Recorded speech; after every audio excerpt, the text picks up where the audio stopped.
শ্রীমদ্ ভগবদ্গীতাতে শ্রীকৃষ্ণ অর্জুনকে বলছেন, আমার সাংখ্য দর্শন গুণভেদে জ্ঞান 3 প্রকারের, এই সকল তুমি যথাযথ শ্রবণ করো।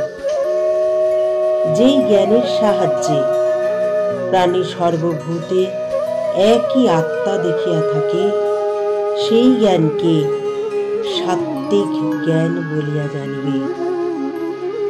যেই জ্ঞানের সাহায্যে প্রাণী সর্বভূতে স্থিত একই আত্মা নানা রূপে দেখা যায়, সেই জ্ঞান হইল রাজসিক জ্ঞান।